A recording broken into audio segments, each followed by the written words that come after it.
مسئلہ،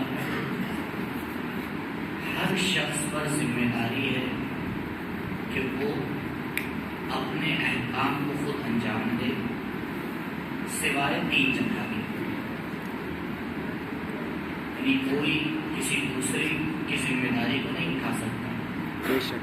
اور یہ کبھی کبھی لگتا ہے جس پہ نماز واجب ہے اسی کو پڑھنا ہے، جس پر روزہ واجب ہے اسی کو پڑھنا ہے۔ 3 لیکن ایسی جگہ ہیں جہاں پہ دوسرے پر ذمہ داری آتی ہے۔ پہلی جگہ ہے بڑا بیٹا، جب باپ اس دنیا سے چلا جائے، اگر اس کی کوئی نماز یا روزہ قضا ہے تو شرعاً بڑے بیٹے کی ذمہ داری ہے کہ وہ اپنے باپ کی قضا نمازوں کو پڑھے اور اس کے قضا روزوں کو رکھے۔ اب کون سے روزے، کون سی نماز، کتنی، کس طرح سے، یہ تفصیل آپ رسالے میں توضیح مسائل میں جائیں گے دیکھ لیجیے۔ دوسری جگہ یہ ہے کہ اگر انسان کسی میت کی نماز پڑھنے کا ارادہ کرتا ہے یا اس کے روزے رکھنے کا ارادہ کرتا ہے، یہ 2 طریقے، ہو سکتا ہے پیسے لے کے یہ کام کرے، ہو سکتا ہے بغیر پیسے کے یہ کام کرے۔ تو اگر اس نے کسی سے اجرت لی ہے کہ مجھے فلاں میت کی نماز قضا پڑھنا ہے، فلاں میت کا روزہ قضا پڑھنا ہے، تو یہاں پر اس کی ذمہ داری ہے کہ اس کو انجام دے اور پڑھے۔ تیسری جگہ وہاں پر ہے جہاں پر کوئی انسان کسی کے اوپر حج واجب ہو گیا، لیکن وہ حج پہ جا نہیں سکتا، معذور ہے، بیمار ہے، کوئی مشکل ہے، تو وہ اپنی زندگی میں کسی دوسرے انسان کو اپنا وکیل بنا سکتا ہے کہ وہ جائے اور اس کی جگہ کے اوپر حج انجام دے۔ سبحان اللہ۔ تو یہ پہلا مسئلہ۔ یہ 3 جگہیں جہاں پر ایک انسان دوسرے کے واجبات کو انجام دے سکتا ہے، اس کے علاوہ جو جس پر واجب ہے اسی کو اپنی زندگی میں انجام دے گا۔ دوسرا مسئلہ اسراف کو لے کر ہے۔ اسراف شرعاً حرام ہے اور گناہان کبیرہ میں سے ایک گناہ ہے۔ گناہ کبیرہ اس گناہ کو کہا جاتا ہے کہ جس کے بارے میں قرآن یا روایات میں یہ کہا گیا ہے کہ اگر کسی نے یہ کام کیا تو اس کو جہنم میں ڈالا جائے گا۔ بہت سی چیزوں میں اسراف ہوتا ہے۔ اب یہاں پر 2-3 پوائنٹ اس پہ غور کرنا ہے۔ بعض لوگ یہ کہتے ہیں کہ بھائی ہم نے پیسہ دیا ہے، ہم جیسے چاہیں خرچ کریں۔ جی نہیں، بھلو آپ پیسہ دیں، جیسے مثال کے طور پر لائٹ ہے، کوئی آگے یہ نہیں کہہ سکتا میں بل دے رہا ہوں 10,000 روپے، 12,000 روپے، جتنا دن چاہے میں چلاؤں، نہیں۔ اگر اسراف ہے، اسراف یعنی جو اسراف کا مطلب یہ نہیں ہے کہ آدمی خرچ نہ کرے، اسراف کا مطلب ہے ضرورت سے زیادہ خرچ کرنا، ضرورت سے زیادہ خرچ کرنا۔ چھوٹی چھوٹی چیزوں میں انسان آگے دیکھے تو اسراف ہوتا ہے، یعنی ہمیں ضرورت ہے، مثال کے طور پر ایک چیز کی اگر ہم 2 عدد خریدیں گے تو ہمارے لیے کافی ہے، لیکن ہم 3 عدد لیتے ہیں، تیسری اسراف ہے۔ ہم وضو کر رہے ہیں، کھولا، نل کو کھول دیا، وضو کر رہے ہیں ماشاء اللہ سے، اور بعض اوقات تو دیکھا جاتا ہے ایسے لوگ ماشاء اللہ بڑا تفصیلی وضو کر رہے ہیں، بے شک بے شک، یہ صاحب عبادت ہوتے ہیں، تو 1-2 جملوں میں تو کام چلتا ہی نہیں، ادھر پانی بہ رہا ہے، تو ایک طرف واجب کام کر رہے ہیں، ایک طرف حرام کام کر رہے ہیں۔ کھانے میں اسراف ہے، دسترخوان پہ کھانا رکھا گیا، اب یہ بھی لے لیں، یہ بھی لے لیں، یہ بھی لے لیں، بے شک بے شک، بھائی جتنا کھانا ہے اتنا لیجیے، بے شک۔ اگر آپ کی قسمت میں ہوگا دوبارہ مل جائے گا، نہیں ہوگا نہیں ملے گا۔ اور معذرت کے ساتھ کسی میں ایک چیز اور ایڈ کر دوں، تبرک لینا ثواب ہے لیکن لے کر اسراف کرنا حرام ہے۔ سبحان اللہ، اللہ اکبر۔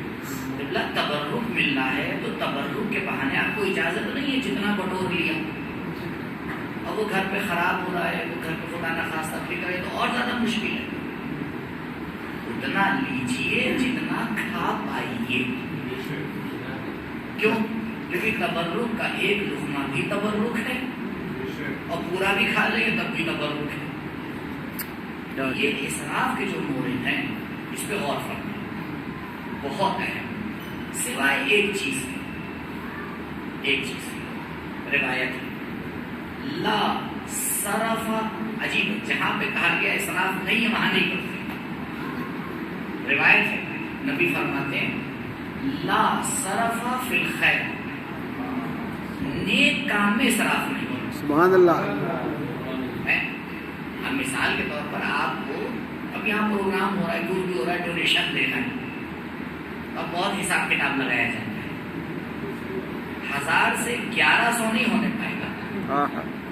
ارے مولانا صاحب گھر کے بھی تو خرچے ہیں، جہاں شریعت کہہ رہی ہے کہ اسراف نہیں ہے وہاں ہاتھ روک لیتی، اور جہاں شریعت کہہ رہی ہے اسراف ہے وہاں آزاد ہے۔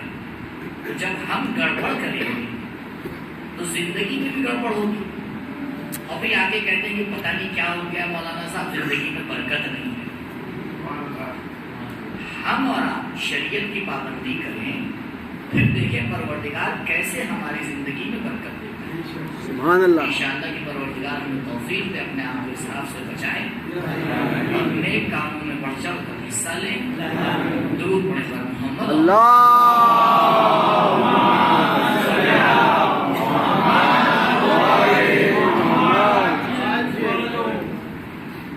رسول اللہ و زبان ولی اللہ گفتگو کا موضوع ہے۔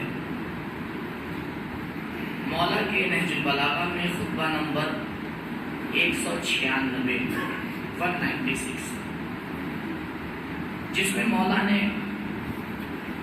یہ فرمایا کہ پروردگار نے اس ذات اعلیٰ مقام کو اس دنیا میں کیوں بھیجا، مقصد بعثت کیا تھا۔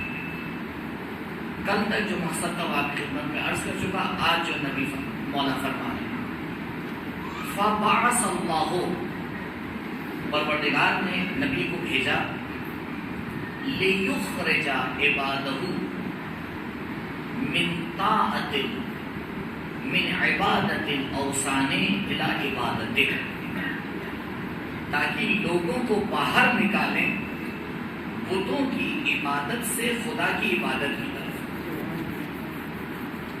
وَمِنْ طَاعَةِ الشَّيْطَانِ إِلَى طَاعَتِهِ، اور لوگوں کو شیطان کی اطاعت سے باہر نکال کے رحمان کی اطاعت کی طرف لے جائیں۔ تو دو مقصد یہاں پر اور مولا نے بیان کیے، ایک پروردگار کی عبادت اور دوسرا پروردگار کی اطاعت۔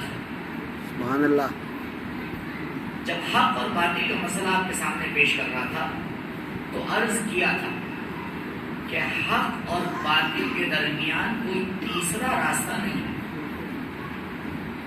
اسی طرح عزیزوں، اگر انسان خدا کی عبادت سے ہٹتا ہے تو پھر بتوں کی عبادت میں جا کے پڑ جاتا ہے، بے شک۔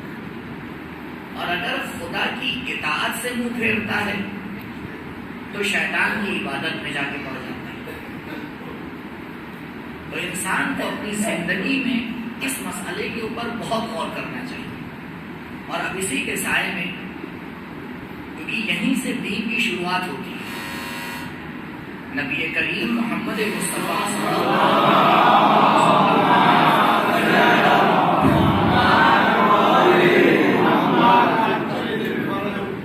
آپ جب وحی آپ کے اوپر نازل ہوئی اور نزول وحی کے بعد آپ پہلی مرتبہ آئے کفار کو حق کی طرف بلانے کے لیے،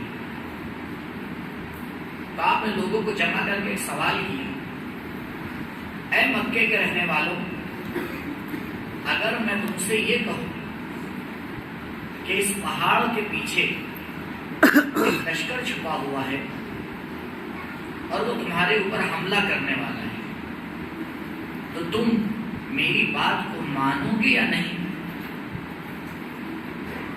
سب نے ایک آواز میں کہا بے شک ضرور مانیں گے۔ آپ جانتے ہیں یہ مکے والے کیوں نبی کی بات کو مان رہے تھے؟ کیونکہ اس سے پہلے جو کل میں نے بات کہی تھی اس پہ اسی کو آگے رکھنا دے رہا ہوں، کیونکہ اس سے پہلے کہ نبی لوگوں کو اسلام کی طرف بلاتے، آپ نے پہلے اپنی امانت داری کا سکہ منوایا. سبحان اللہ. یعنی مکے کے تمام لوگ اس بات کے اوپر متفق تھے کہ اگر ہمارے درمیان کوئی امین ہے تو وہ نبی کی ذات ہے. اور آپ کی امانت داری کے اوپر لوگوں کو اتنا بھروسہ تھا کہ مذہب کو نہیں مانتے تھے لیکن امانت داری کو مانتے تھے. کل آپ سے میں نے عرض کیا تھا کہ ہماری جو ذمہ داری ہے وہ یہی ہے. مکے میں نبی کس کے درمیان رہ رہے ہیں؟ مسلمانوں کے درمیان یا کفار کے درمیان؟ یعنی بالکل سمجھ لیے ہم لوگ مکے میں رہ رہے ہیں. ہم بھی مکے میں رہ رہے ہیں نا. تو جب ہم مکے میں رہ رہے ہیں تو ہمیں پہلے نبی کی مکے کی زندگی کا مطالعہ کرنا پڑے گا، بعد میں مدینے کی زندگی کو مطالعہ کرنا پڑے گا. کیونکہ سچویشن جب سیم ہوگی تبھی تو آپ فیصلہ لے پائیں گے. تو نبی نے مکے میں آ کے اس سے پہلے کی دعوت اسلام دے، دعوت کردار دی ہے. سبحان اللہ. اس سے پہلے کہ لوگوں کو توحید کی طرف بلائیں، پہلے اپنی امانت داری کو منوایا ہے. اسی لیے تو جب نبی نے آ کے آواز دی کہ اگر میں تم سے یہ کہوں کہ ایک لشکر آ کے پہاڑ کے پیچھے چھپا ہوا ہے تو تم میری بات مانو گے یا نہیں؟ سب نے کہا مانیں گے.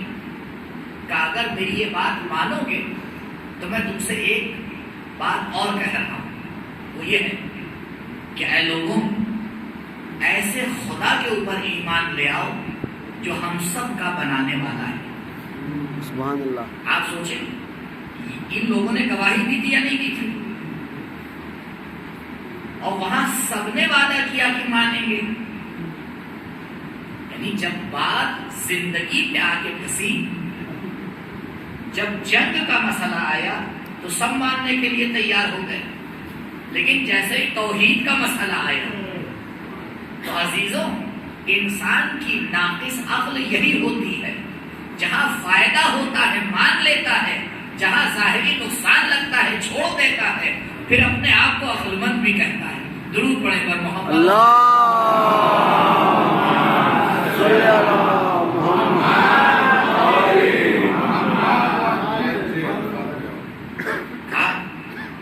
میں تمہیں دعوت توحید دے رہا ہوں، قولوا لا الہ الا اللہ تفلحوا. اب اس توحید کی اہمیت کو آپ سمجھیے.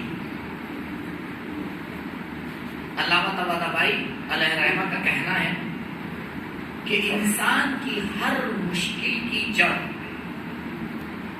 اس کا توحید کو صحیح سے نہ سمجھنا ہے،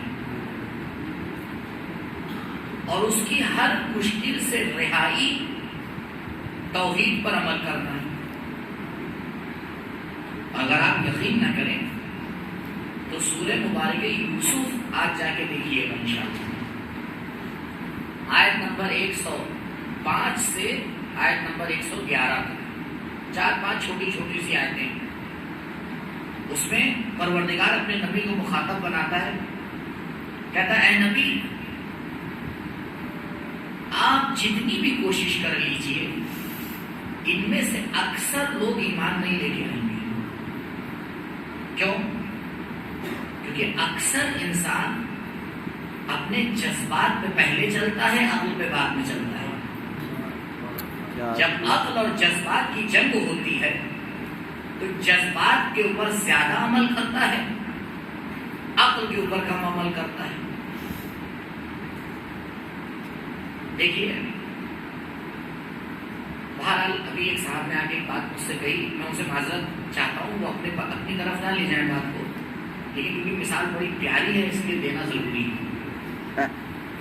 یہ بتائیے، میں کہوں اعوذ باللہ من الشیطان الرجیم، آپ کو یہ زیادہ اچھا لگ رہا ہے، یا میں کہوں اعوذ باللہ من الشیطان اللعین الرجیم؟ کون سا آپ کو زیادہ اچھا ہے؟ لعین کہا جائے شیطان کو یا نہ کہا جائے؟ کہا جائے. اچھا لگا ہے بس. اچھا لگنا ہے جذبات، اور قرآن کی ماننا ہے عقل۔ قرآن کی آیت یہ ہے فاستعذ باللہ، جب کسی کام کی شروعات کرو تو اللہ کی طرف پناہ لو۔ کس چیز سے پناہ لیں؟ من الشیطان الرجیم۔ پروردگار ہم سے بہتر جانتا ہے کہ لعین کہنا ہے یا نہیں کہنا ہے۔ قرآن کی مان لینے کو عقل کہا جاتا ہے، اپنے اعتبار سے جو اچھا لگے اس پر عمل کرنے کو جذبات کہا جاتا ہے۔ کہا دیکھو دین جذبات کا نام نہیں ہے، عقل کا نام ہے۔ جیسا قرآن نے کہا ہے اسی پر چلو گے تبھی کامیابی ملے گی۔ درود پڑھیں پر محمد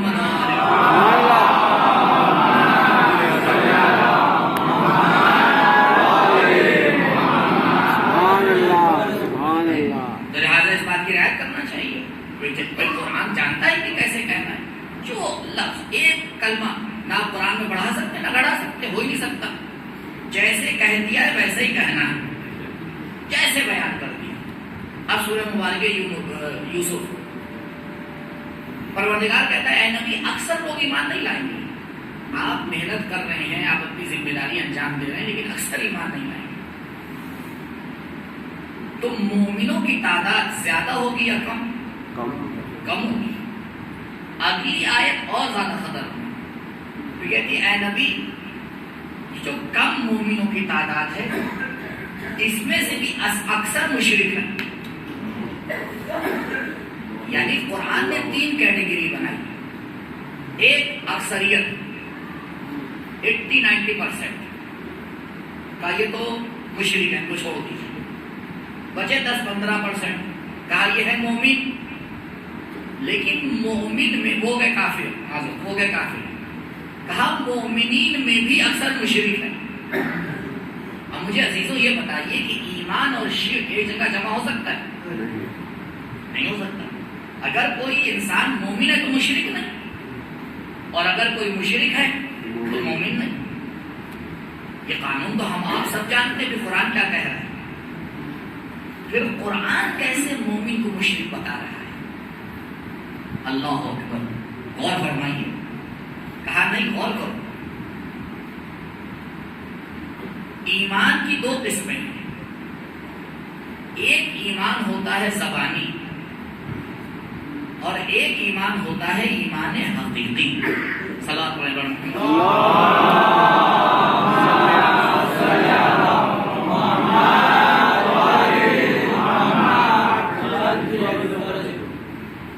پہلے بھی میں اس بات کی طرف اشارہ کر چکا ہوں، انسان اپنی مادی زندگی میں جب توحید کے اوپر عمل کرنے چلتا ہے تو زندگی میں ہزاروں واقعے ایسے آتے ہیں کہ وہ خالق کو بھول جاتا ہے، مخلوق کو یاد رکھتا ہے۔ بے شک بے شک، خالق کو بھول جاتا ہے، مخلوق کو یاد رکھتا ہے۔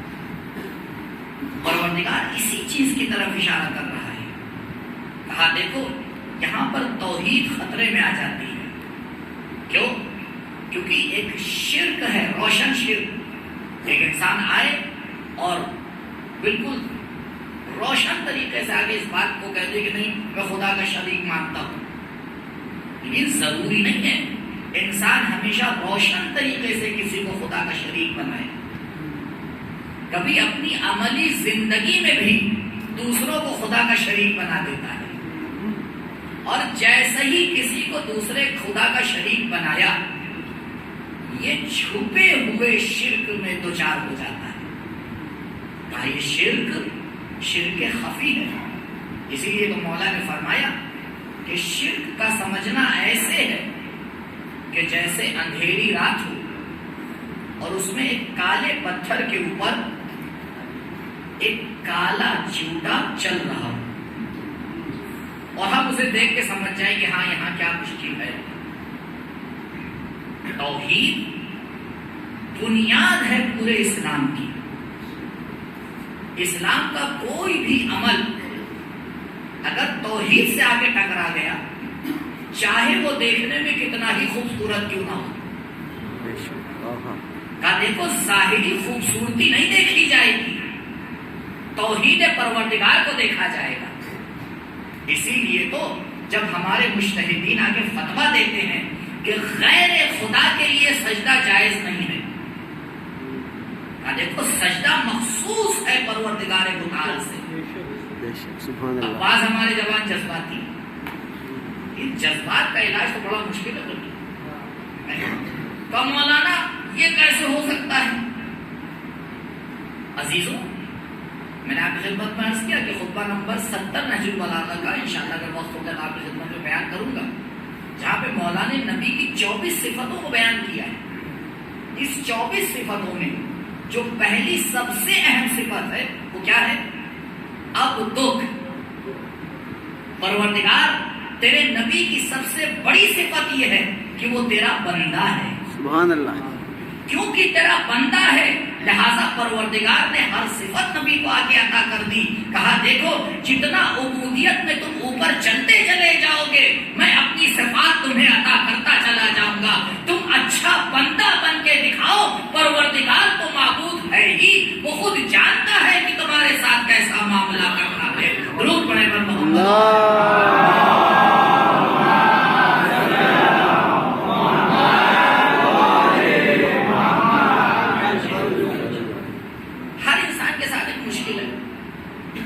دوسروں کو خوش کرنا ہے، اماں خوش ہو جائیں، ابا خوش ہو جائیں، دوست خوش ہو جائیں، پہلے والا تک تو صحیح کہ اماں ابا خوش ہو جائیں وہ تو ضروری ہے، اب معاملہ آگے بڑھتا ہے دوست خوش ہو جائیں۔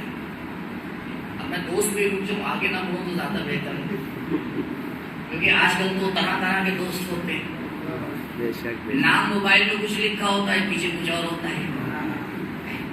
اللہ یہ بھی تو شرک ہے، کیونکہ ڈبل سائڈ چال چل رہا ہے آدمی، ڈبل ہی کو تو شرک کہتے ہیں۔ وہ شرک کسے کہتے ہیں؟ جو شریک ہو، ڈبل، ایک کے ساتھ کسی دوسرے کو بھی مان لے۔ اب اس کو بھی خوش کرنا ہے اس کو بھی خوش کرنا ہے، بڑی مصیبت ہو جاتی ہے کبھی کبھی انسان کے لیے۔ کیوں؟ کیونکہ اسے جن دو کو خوش کرنا ہے وہ آپس میں خوش نہیں ہے۔ اب یہاں پہ اٹک جاتا ہے انسان، کرے تو کیا کرے؟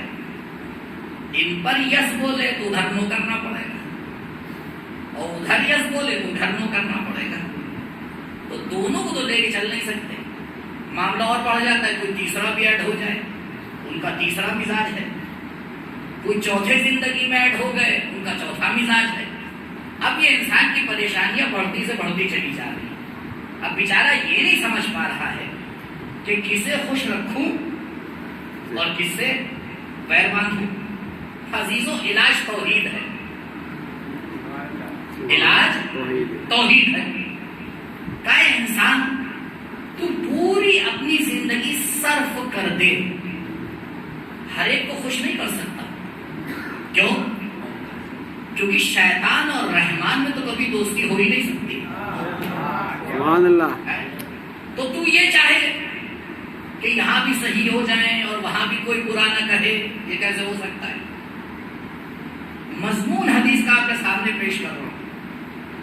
معصوم نے فرمایا انسان تو کہاں تک سب کو خوش رکھے گا؟ تیرے بس میں نہیں ہے۔ ہمارے معاشرے میں وہ انسان جو سب کو خوش رکھے اسے بڑا اچھا سمجھا جاتا ہے۔ فلاں صاحب دیکھیے اب وہ کیسے کر رہا ہے اللہ جانتا ہے، اسے بھی خوش کر رہا ہے اسے بھی خوش کر رہا ہے، کیا نہیں؟ اس کا صرف ایک علاج ہے، یہ بتا کہ تمام انسانوں کی باغ ڈور کس کے ہاتھ میں ہے؟ تمام انسانوں کی باغ ڈور اس خالق کے ہاتھ میں ہے۔ اے انسان تو ایک کام کر، اس خالق کو اپنے آپ سے خوش کر دے۔ اب یہ اس کی ذمہ داری ہے کہ کائنات کو تیرے قدموں پہ جھکا دے۔ ہم نے تاریخ میں دیکھا کہ جن ہستیوں نے پروردگار کو اپنا صحیح معبود مان لیا، اس کی عبادت میں کسی کی نہ سنی، اس کو اپنے آپ سے ہمیشہ خوش رکھا، کائنات میں دشمنوں کو بھی ان کے در پر جھکا کر بتا دیا کہ تم پروردگار کے ہو جاؤ، پروردگار کائنات کو تمہارے قدموں پہ جھکا دے۔ سبحان اللہ۔ درود پڑھیں پر محمد۔